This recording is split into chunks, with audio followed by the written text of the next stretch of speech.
नमस्कार दोस्तों, स्वागत है आपके इस यूट्यूब चैनल स्टडी विद एके में। दोस्तों, मनोविज्ञान के संदर्भ में आज से हम संपूर्ण मनोविज्ञान के सिलेबस में 500 ऐसे अति महत्वपूर्ण प्रश्नों की जो सीरीज है वो हम आपके सामने लेकर के आए हैं। साथियों, बहुत ही शानदार प्रश्न होने वाले हैं आपकी परीक्षा के लिए और हम इन प्रश्नों को टॉपिक वाइज लेके चलेंगे दोस्तों, क्योंकि सबसे पहले हम वृद्धि एवं विकास से लेंगे, फिर अधिगम, फिर ऐसे यानी कि जो 5 टॉपिक हैं, 5 यूनिट हैं इस मनोविज्ञान में, उन सभी 5 यूनिटों के प्रश्नों को हम लेके चलेंगे और ऐसे 5 यूनिटों से 5 से बहुत ही महत्वपूर्ण प्रश्न हैं, उनका समावेश है, वो हम आपके सामने लेकर के आएंगे। तो चलिए दोस्तों, आज से शुरू करते हैं। बाल विकास एवं शिक्षा शास्त्र में वृद्धि एवं विकास का जो पहला टॉपिक है, पहला यूनिट है, उसमें से हमारा जो पहला प्रश्न है, चलिए शुरू करते हैं दोस्तों। और इन प्रश्नों को अटेंड जरूर कीजिएगा, क्योंकि ये प्रश्न आपकी तैयारी के लिए बहुत ही महत्वपूर्ण है और आप अपनी तैयारी को भी जांच सकते हो। आप 30 प्रश्न हम डेली के सॉल्व करने वाले हैं। तो चलिए, आप पे अपने स्तर को जांचिए और आप बताइए कि आपने कितने प्रश्न हैं वो सही किए हैं। कमेंट बॉक्स में पिन जरूर कीजिएगा। जो भी प्रश्न है उस पर डाउट हो वो भी आप हमको बता दीजिएगा, हम बिल्कुल ही आपके डाउट को क्लियर करेंगे। चलिए पहले प्रश्न की ओर बढ़ते हैं। आज का हमारा जो पहला प्रश्न है वह है कि विकास का तात्पर्य है। जी हाँ, विकास का तात्पर्य है। 4 ऑप्शन आपके सामने दे रखे हैं। पहला है कि मनोगत्यात्मक शक्ति में बढ़ोतरी, दूसरा संज्ञानात्मक प्रक्रियाओं में वृद्धि, और तीसरा शारीरिक कंकाल में वृद्धि, और चौथा उपरोक्त सभी। तो चलिए दोस्तों, बताइए इसका राइट आंसर कौन सा है। यानी कि प्रश्न कह रहा है कि विकास का तात्पर्य है। तो दोस्तों, विकास है वो मानसिक और शारीरिक, यानी कि हम कह सकते हैं कि जो विकास में सभी पक्षों को उल्लेख किया जाता है और विकास हमें सभी पक्षों से होता है। दूसरी बात करें संज्ञानात्मक प्रक्रियाओं में वृद्धि, तो विकास से संज्ञानात्मक प्रक्रियाओं में वृद्धि होती है। शारीरिक कंकाल में भी वृद्धि होती है। कैसे, देखिए, क्योंकि जो शारीरिक कंकाल यानी कि हमारे जो शरीर में वृद्धि होती है उसे हम अभिवृद्धि कहते हैं और अभिवृद्धि ही हमारे विकास में समाहित होती है। ये एक विकास और अभिवृद्धि की विशेषता है कि अभिवृद्धि विकास में समाहित होती है, बल्कि जो विकास है वह अभिवृद्धि में समाहित नहीं होता। तो यहाँ पर हमारा तीसरा प्रश्न भी सही है, तीसरा ऑप्शन भी सही है। तो दोस्तों, इसका जो राइट आंसर है वो ऑप्शन नंबर 4 हो जाएगा, उपरोक्त सभी।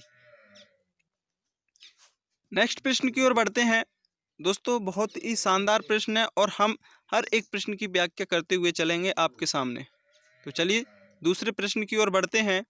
दूसरा प्रश्न है कि विकास सदैव सभी आयामों में यानी कि दिशाओं में एक साथ बढ़ता है जिस नियम के अनुसार, यानी कि विकास के इसमें 3 नियम दिए गए हैं और उनमें से ये पूछ रहा है कि जो विकास है वो सदैव ही सभी आयामों में एक साथ बढ़ता है।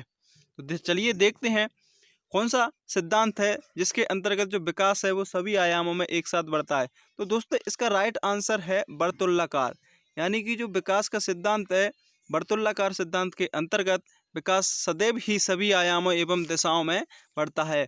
और वर्तुलाकार सिद्धांत इस प्रकार चलता है साथियों, और इस सिद्धांत को देने वाले हैं हरलॉक महोदया।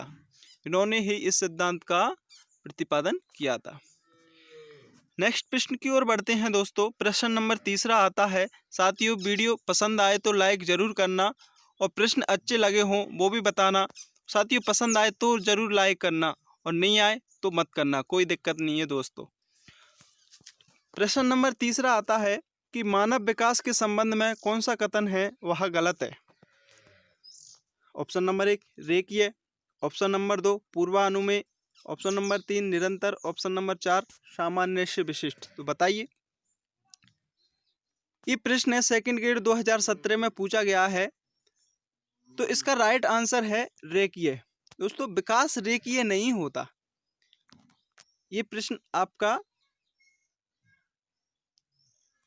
ऑप्शन नंबर 1 सही हो जाएगा। बात करते हैं हम पूर्वानुमान में, तो विकास में हम पूर्व अनुमान लगा सकते हैं। विकास निरंतर चलने वाली प्रक्रिया होती है। आपको पता है कि एक बालक जब से ही जन्म लेता है तो विकास है ना उसकी गर्भावस्था से ही शुरू हो जाता है। जी हाँ दोस्तों, प्रश्न आ जाता है कि विकास शुरू होता है जन्म से, गर्भावस्था से, तो आंसर आपका कौन सा होगा? गर्भावस्था से, न कि जन्म से। तो यानी कि जो विकास है वो निरंतर चलता रहता है। और विकास सामान्य से विशिष्ट की ओर बढ़ता है। जी हाँ दोस्तों, पहले बालक के सामान्य पक्षों का विकास होता है, फिर धीरे धीरे धीरे धीरे विशिष्ट पक्षों का भी विकास होने लग जाता है। आई होप दोस्तों आपको ये प्रश्न सही समझ में आ गया होगा। नेक्स्ट प्रश्न की ओर बढ़ते हैं। प्रश्न नंबर 14 आता है कि बालक का विकास प्रभावित होता है। दोस्तों ये भी प्रश्न है वो पूछा गया है, फर्स्ट ग्रेड राजनीति विज्ञान 2016 के अंतर्गत पूछा है। तो बताइए, ये तो बहुत शानदार प्रश्न है, इसको तो आप बता ही दोगे कि जो विकास प्रभावित होता है, बालक का विकास वंशानुक्रम से भी प्रभावित होता है और वातावरण से भी प्रभावित होता है। तो इसका ऑप्शन नंबर 3 है वो राइट आंसर हो जाएगा। नेक्स्ट प्रश्न की ओर बढ़ते हैं दोस्तों। प्रश्न नंबर 5वां आता है कि सभी प्राणी अपनी प्रजाति के गुणों के अनुरूप ही विकसित होते हैं। जी हाँ दोस्तों, कि जो सभी प्राणी हैं वो अपनी गुणों एवं प्रजाति के अनुरूप ही विकसित होते हैं। इस तथ्य में जिस विकास के सिद्धांत को बताया गया है वह है। तो दोस्तों यानी कि ये प्रश्न है उसको अच्छे तरीके से पढ़ना है, और प्रश्न को एक बार नहीं 2 बार पढ़ो, 2 बार नहीं तो 3 बार पढ़ो। यानी कि सबसे पहले हमारा काम होता है कि प्रश्न को अच्छे तरीके से समझना है। जब तक प्रश्न समझ में नहीं आएगा, मैं बार बार कहता हूँ कि जब तक प्रश्न समझ में नहीं आएगा हम उसके उत्तर तक सही तरीके से नहीं पहुँच पाएंगे। तो पहली बात हमें प्रश्न को पढ़ना है। प्रश्न कह रहा है कि अपनी प्रजाति गुणों के अनुरूप ही विकसित होते हैं। तो दोस्तों सीधी सी बात है कि जो सिद्धांत दिया है समान प्रतिमान का सिद्धांत, यही सिद्धांत के अंतर्गत ही अपने जो प्राणी प्रजाति है उसी के अंतर्गत अपना विकास करता है। नेक्स्ट प्रश्न की ओर बढ़ते हैं दोस्तों। प्रश्न नंबर 6 है। उससे पहले मैं आपको बता दूं साथियों कि अगर आप हमारे चैनल पर नए हो तो हमारे चैनल को सब्सक्राइब जरूर कर लेना दोस्तों, क्योंकि हम रोज़ ऐसे ही कंटेंट आपके सामने लेकर के आएंगे, बहुत ही शानदार प्रश्न लेकर के आएंगे। और दोस्तों कुछ ही दिनों बाद हम RBSC यानी कि राजस्थान माध्यमिक शिक्षा बोर्ड और NCERT की किताबों को आपके सामने विश्लेषणात्मक व्याख्या तरीके से हम आपके सामने लाएंगे। पहले हम उसकी थ्योरी को पढ़ेंगे, जैसे ही हमारा एक चैप्टर पूरा होता है उस चैप्टर से संबंधित महत्वपूर्ण प्रश्नों को भी आपके सामने लेकर के आएंगे। तो चलिए बहुत ही जल्द लेकर के आने वाले हैं दोस्तों, आप बनिए रहिएगा, प्रश्नों को समझते चलिए। प्रश्न नंबर 6 आता है कि अध्यापक के व्यक्तित्व के विकास में बाधक तत्व है। ये भी प्रश्न पूछा गया है फर्स्ट ग्रेड 2016 में। कहा है कि अध्यापक के व्यक्तित्व के विकास में बाधक तत्व है। तो बताइए इसका राइट आंसर कौन सा होगा? इसका राइट आंसर होगा दोस्तों कल्पना शक्ति का अभाव। एक अध्यापक के व्यक्तित्व में बाधक क्या बनता है? अगर एक अध्यापक में अच्छी कल्पना शक्ति का नहीं है, अर्थात उसकी कल्पना शक्ति में अभाव है, तो उसका व्यक्तित्व सही नहीं रहेगा और उसके व्यक्तित्व में बाधा उत्पन्न हो जाएगी। दोस्तों सामाजिक परिवेश का ज्ञान होना अति आवश्यक होता है, सांस्कृतिक ज्ञान भी होना आवश्यक है और उच्च मानसिक क्षमता भी एक अध्यापक के अंदर होनी चाहिए। प्रश्न नंबर 7वां है कि निम्न में से कौन सा विकास का सिद्धांत नहीं है? ये भी प्रश्न पूछा गया है फर्स्ट ग्रेड गणित 2016 में। तो बताइए कि विकास का सिद्धांत कौन सा नहीं है? निरंतरता का सिद्धांत बिल्कुल सही है। आपको पता है कि एक जो विकास है वो निरंतर चलने वाली प्रक्रिया होती है। व्यक्तिगत भिन्नता का सिद्धांत, जी हाँ दोस्तों, एक बालक का विकास समान नहीं होता, अर्थात प्रत्येक बालक का विकास है वह अलग अलग होता है, उसकी क्षमताओं के आधार पर विकास होता है। तो ये भी सही है। और विशिष्ट से सामान्य की ओर, ये गलत है दोस्तों। विशिष्ट से सामान्य की ओर विकास का कोई सिद्धांत नहीं है, जबकि सिद्धांत कौन सा है? सामान्य से विशिष्ट की ओर। और एकीकरण का सिद्धांत तो है ही, तो इसका राइट आंसर हो जाएगा विशिष्ट से सामान्य की ओर। ये कोई सिद्धांत विकास के अंतर्गत नहीं है। नेक्स्ट प्रश्न 8वां प्रश्न है, बच्चों में शारीरिक वृद्धि की दर अधिक होती है। दोस्तों इस प्रश्न को भी अच्छे तरीके से समझना, ये बहुत ही शानदार प्रश्न है और सेकंड ग्रेड इतिहास 2016 में पूछा गया है। तो दोस्तों ऑप्शन नंबर एक आता है कि पूर्व बचपन में उत्तर बचपन के बजाय, उत्तर बचपन में किशोरावस्था के बजाय, किशोरावस्था में पूर्व बचपन के बजाय और प्रौढ़ावस्था में किशोरावस्था के बजाय। तो बताइए दोस्तों इसका राइट आंसर है वो कौन सा है। एक बच्चे की जो शारीरिक वृद्धि होती है वह उसकी शैशवावस्था के अंतर्गत ज़्यादा होती है। तो इसका राइट आंसर हो जाएगा पहला। कैसे कि पूर्व बचपन में उत्तर बचपन की बजाय है जो शारीरिक वृद्धि है वह अधिक होती है। प्रश्न नंबर 9 है, कह रहा है कि असत्य कथन पहचानिए। दोस्तों ऐसे प्रश्न हैं वो बहुत ही अच्छे से समझ के करना चाहिए। तो चलिए देखते हैं। ऑप्शन नंबर एक आता है कि विकास जीवन पर्यंत चलता है और वृद्धि कुछ समय तक रुक जाती है। जी हाँ दोस्तों, बिल्कुल सही बात है कि जो विकास है वो जीवन पर्यंत चलता है, जबकि एक वृद्धि है वो निश्चित सीमा तक चलती है। दूसरे प्रश्न की ओर बढ़ते हैं, दूसरे ऑप्शन की ओर बढ़ते हैं कि विकास का प्रत्यक्ष मापन संभव है जबकि वृद्धि का नहीं। ये गलत हो गया दोस्तों। विकास का प्रत्यक्ष मापन संभव कभी नहीं है, जबकि हम वृद्धि का मापन कर सकते हैं। तो ये इसका राइट आंसर हो जाएगा। लेकिन हम और देख लेते हैं, हमारे पास 2 ऑप्शन और पड़े हुए हैं। साथियों हमें पूरे ऑप्शनों को देखना चाहिए, तब हम उसके उत्तर तक पहुंच सकते हैं। विकास का स्वरूप गुणात्मक होता है और वृद्धि का मात्रात्मक। ये सही है, बिल्कुल विकास गुणात्मक होता है जबकि वृद्धि मात्रात्मक होती है और विकास वृद्धि पर निर्भर है। जी हाँ दोस्तों, ये हो सकता है कि विकास है वो वृद्धि पर निर्भर है। तो इसका राइट आंसर हो जाएगा ऑप्शन नंबर 2 कि विकास का प्रत्यक्ष मापन संभव है और वृद्धि का नहीं। तो इसमें असत्य पूछ रहा है, तो ये आपका राइट आंसर हो जाएगा। प्रश्न नंबर 10 आता है। 10वां प्रश्न है कि एक बालक फुटबॉल खेलने में महारत हासिल करने से पहले अच्छी तरह दौड़ना सीखता है। जी हाँ दोस्तों, कि जो एक बालक होता है वो फुटबॉल खेलने से पहले अच्छी तरीके से दौड़ना सीखता है, क्योंकि सबसे पहले उसको दौड़ना आएगा। जब तक दौड़ना नहीं आएगा तो वह फुटबॉल कैसे सीखेगा। तो सबसे पहले वो दौड़ना सीखता है। यह विकास के जिस सिद्धांत से स्पष्ट होता है वह है। दोस्तों बताइए इसका राइट आंसर कौन सा है। तो सिर से पैरों की ओर, ये तो हो ही नहीं सकता। निरंतरता का, ये भी नहीं हो सकता। तो उपरोक्त सभी तो हो ही नहीं सकता, क्योंकि जब ये 2 नहीं है तो ये कैसे आ जाएगा। तो इसका राइट आंसर कैसा आ जाएगा, तीसरा, कि सामान्य से विशिष्ट सिद्धांत की ओर वह अग्रसर है। कैसे कि पहले सामान्य यानी कि पहले दौड़ना सीख रहा है, तभी तो वह फुटबॉल खेलना सीखेगा। तो इस आपका राइट आंसर ऑप्शन नंबर 3 हो जाएगा, सामान्य से विशिष्ट क्रिया। प्रश्न नंबर 10वां आता है।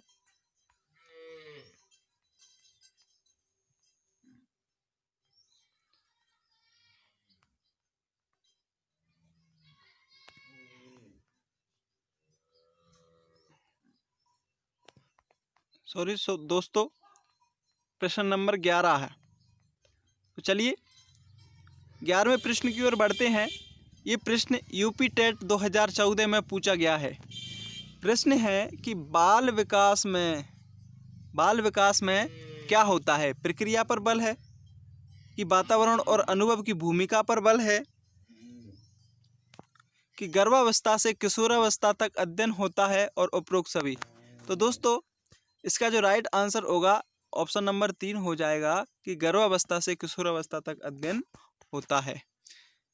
प्रश्न नंबर 12वां है। बच्चे का विकास, किस प्रकार का विकास विद्यालय और शिक्षक द्वारा प्रभावित होता है। यानी कि बच्चे का किस प्रकार का जो विकास है वह विद्यालय और शिक्षक द्वारा प्रभावित होता है। तो बताइए दोस्तों इसका राइट आंसर कौन सा है। आरपीएससी, पीटीआई और थर्ड ग्रेड, ये तीनों परीक्षाओं में पूछा गया है। दोस्तों साथियों पूर्व आगामी प्रतियोगी परीक्षाओं में पूछे गए प्रश्नों को हमारे इसमें डालने का मतलब यही होता है कि हम इसके स्तर को समझ जाते हैं कि एग्जाम में प्रश्न है वो किस प्रकार आते हैं। तो ये प्रश्न है ये 3 परीक्षाओं में पूछ लिया गया है और संभावना है कि आने वाली परीक्षाओं में भी पूछ लिया जाए। तो दोस्तों राइट आंसर है मानसिक, बिल्कुल सही है। संवेगात्मक भी सही है। सामाजिक, तो इसका राइट आंसर है 4 कि बच्चे का विकास है वो सभी के यानी कि सभी प्रक्रियाओं को मिला करके होता है। प्रश्न नंबर 13 है दोस्तों। कि बाल्यावस्था होती है। ये बहुत ही शानदार प्रश्न है, अधिकतर पूछा जाता है कि बाल्यावस्था कब तक होती है। तो बताइए, 5 वर्ष तक? नहीं दोस्तों, 5 वर्ष तक तो शैशवावस्था होती है। 21 वर्ष तक हो ही नहीं सकती, उक्त सभी तो हो ही नहीं सकते। तो राइट आंसर कौन सा होगा? 12 तक। दोस्तों हमारे पास जो अवस्थाएं हैं वह 3 मेन रूप से मानी जाती हैं: शैशवावस्था, बाल्यावस्था और किशोरावस्था। शैशवावस्था है वो जन्म से लेकर के 5 या 6 वर्ष तक मानी जाती है। बाल्यावस्था की बात करें तो 5 या 6 वर्ष से 12 या 13 वर्ष तक मानी जाती है, और किशोरावस्था 12 या 13 से 18 या 19 वर्ष तक मानी जाती है। साथियों, वीडियो पसंद आए तो लाइक ज़रूर करना, अपने दोस्तों को भी शेयर करना, और आप अगर हमारे चैनल पर नए हो तो दोस्तों आपका मन करे तो चैनल को सब्सक्राइब ज़रूर कर लेना और बेल की घंटी को भी दबा लेना, ताकि ऐसी ही हम रोज़ाना जिस वीडियो को लाएं उसका नोटिफिकेशन हो वो आपके पास आ सके। प्रश्न नंबर 14 आता है साथियों, शैशवावस्था, बालावस्था, किशोरावस्था और प्रौढ़ावस्था नामक वर्गीकरण है, ये किसने दिया था? दोस्तों बताइए कि जो शैशवावस्था, बाल्यावस्था, किशोरावस्था और प्रौढ़ावस्था नामक जो वर्गीकरण है वह अर्नेस्ट जोन्स ने दिया था। किसने दिया था? अर्नेस्ट जोन्स ने। नेक्स्ट प्रश्न की ओर बढ़ते हैं दोस्तों। किशोरावस्था होती है, ये आपको अच्छे तरीके से पता ही है कि जो किशोरावस्था है वह 12 से 18 वर्ष तक चलती है। नेक्स्ट प्रश्न है, प्रश्न नंबर 16 आता है कि टीन एज, ये शानदार प्रश्न है दोस्तों। टीन एज है वो कहाँ तक चलती है? तो साथियों ये विशेष ध्यान रखना कि टीन है वो 13 से 19 वर्ष तक चलती है, 12 से 18 वर्ष तक नहीं चलती। टीन एज को हम किशोरावस्था के नाम से भी जाना जाता है, लेकिन जो टीन एज के जो कार्यकाल है वो 13 से 19 वर्ष तक माना जाता है। दोस्तों इस प्रकार इसको किस प्रकार रखेंगे? 13 को क्या बोलते हैं? 13। तो 13 यानी कि टीन, और टीन कितनी उम्र से स्टार्ट होती है? 13 से लास्ट कब तक है? 19 तक। तो दोस्तों आपको समझ में आ गया होगा। साथियों आप अपना आकलन स्वयं करना दोस्तों, और आप बताना कि आपके कितने प्रश्न हैं वो सही हुए हैं। प्रश्न नंबर 17 में आता है कि 20वीं शताब्दी को बालक की शताब्दी कहा जाता है, ये परिभाषा किसने दी? ये बहुत ही शानदार परीक्षा है, प्रश्न है दोस्तों, और ये रीट लेवल 2015 आपकी रीट में ही पूछा गया है। तो ये परिभाषा क्रो एंड क्रो की है, और ये क्रो एंड क्रो बहुत ही शानदार तरीके से इन्होंने परिभाषा का उल्लेख किया है। प्रश्न नंबर 18 आता है, ये प्रश्न भी रीट लेवल 2015 में पूछा गया है। इस अवस्था को यानी कि किस अवस्था को मिथ्या परिपक्वता का समय भी कहा जाता है? तो ये तो आपको पता ही है कि बाल्यावस्था को ही मिथ्या या परिपक्वता की अवस्था के नाम से जाना जाता है। तो आपका आंसर ऑप्शन नंबर 2 राइट हो जाएगा। प्रश्न नंबर 19 आता है दोस्तों कि किशोर प्रौढ़ों को अपने मार्ग की बाधा समझते हैं। जी हाँ दोस्तों, कि जो किशोर होते हैं वो प्रौढ़ों को अपनी मार्ग की बाधा समझते हैं, जो उन्हें अपने लक्ष्य स्वतंत्रता को प्राप्त करने से रोकते हैं। ये परिभाषा किसकी है? तो दोस्तों ये परिभाषाएं हैं, ये तो आपको रटनी ही पड़ेंगी, याद करनी ही पड़ेंगी, क्योंकि इनका कोई हल नहीं है। और इनको याद करने की एक कीवर्ड आप ले लीजिए, उससे आपको आसानी से ये परिभाषाएं हैं वो याद हो सकती हैं। तो बताइए इसका राइट आंसर। साथियों इसका राइट आंसर हो जाएगा कोलसेनिक। कोलसेनिक ने कहा है कि जो किशोर होते हैं वो प्रौढ़ों को अपने मार्ग की बाधा समझते हैं। कैसे? अगर साथियों इसको याद रखें तो हम इस प्रकार रख सकते हैं कि जो एक बालक होता है, जैसे ही वो किशोरावस्था में आता है तो क्या करता है? कॉल, यानी कि तो कॉल करता है। तो कॉल करने के लिए जब उसके माता पिता उसको रोकते हैं, बाधा करते हैं, तो इसको हम इस प्रकार याद रख सकते हैं कि जब बाधा आएगी तो किस में? कॉल में। तो किसने कहा? ये कोलसेनिक ने कहा था। प्रश्न नंबर 20 आता है दोस्तों, 20 की ओर बढ़ते हैं कि किशोरावस्था शैशवावस्था की पुनरावृत्ति है, ये किसने कहा? ये प्रश्न भी पूछा गया है। फर्स्ट ग्रेड इंग्लिश 2013 और छत्तीसगढ़ टेट 2011 में भी पूछा गया है। तो साथियों बताइए 21 का राइट आंसर कौन सा है?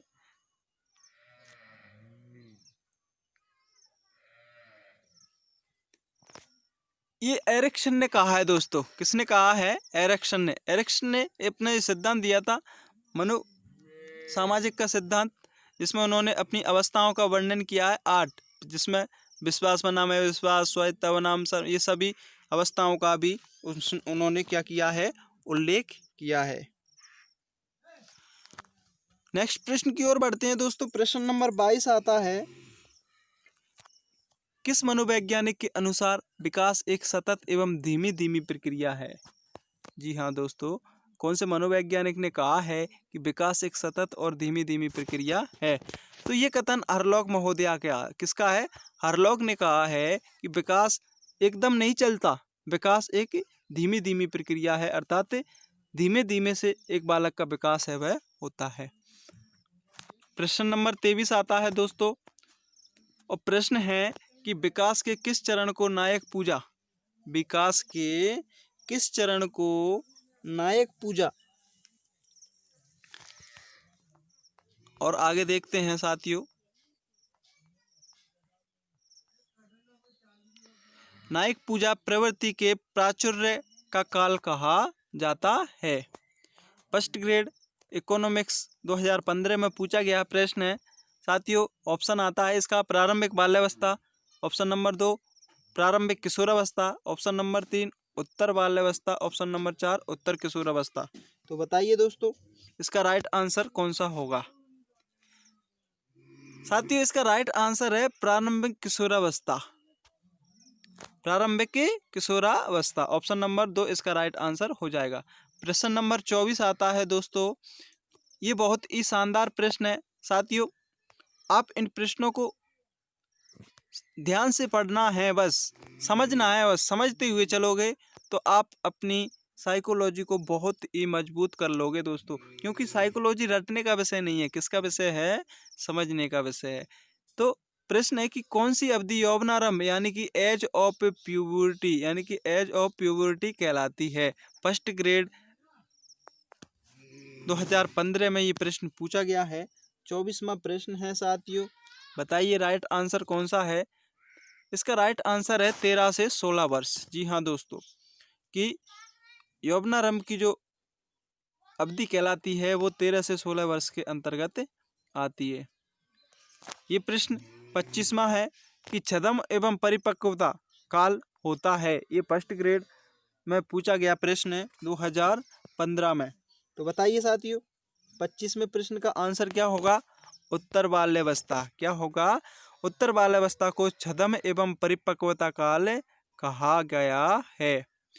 प्रश्न नंबर 26 आता है दोस्तों कि निम्न में से कौन सी शैशवावस्था की विशेषता नहीं है? शैशवावस्था की विशेषता नहीं है, बताइए साथियों। आत्म प्रेम, जी हाँ दोस्तों, आत्म प्रेम है। शारीरिक विकास में तीव्रता शैशवावस्था की विशेषता है।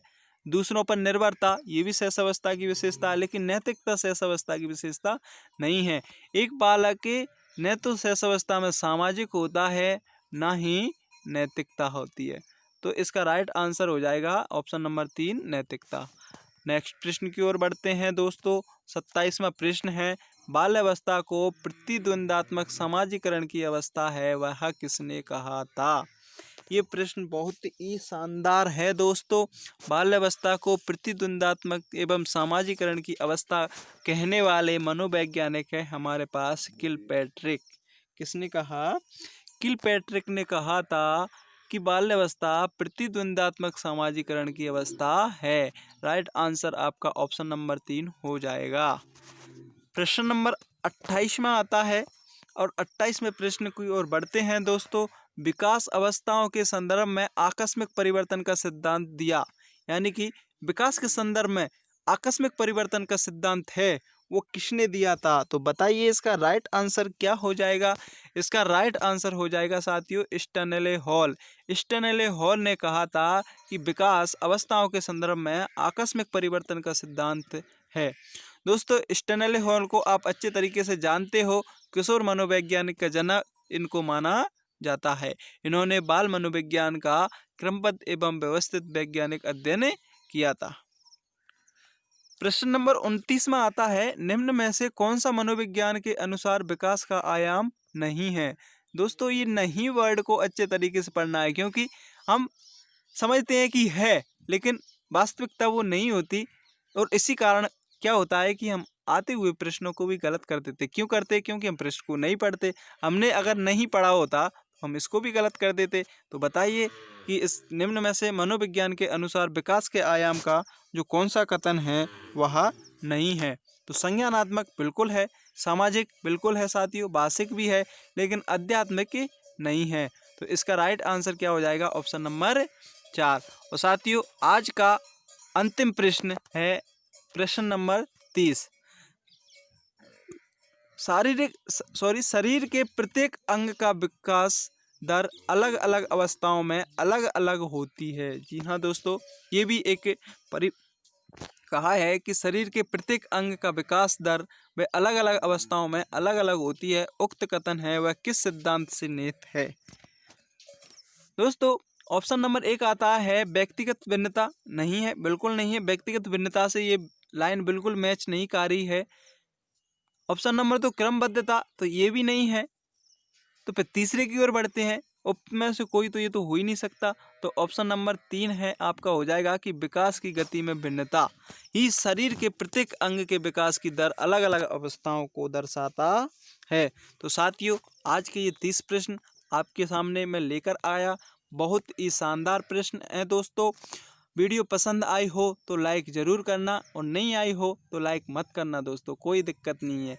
और साथियों अगर आप चैनल पर नए हो तो चैनल को सब्सक्राइब ज़रूर कर लेना, बेल आइकन को भी दबा लेना, ताकि हम ऐसी ही रोज़ आने वाली हमारी क्लास का जो नोटिफिकेशन है वो आपके सामने आ सके। साथियों आप अपने कमेंट बॉक्स में पिन ज़रूर कीजिएगा कि कितने प्रश्न आपने सही किए।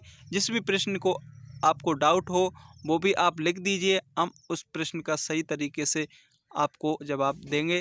तो चलिए साथियों आज के 30 प्रश्न इसीलिए इतने ही। मिलते हैं कल एक और 30 प्रश्नों के साथ, वो भी हमारे बाल विकास से संबंधित होंगे, वो हमारा पार्ट 2 होगा। तो चलिए मिलते हैं नई वीडियो में, तब तक के लिए जय हिंद जय वाय।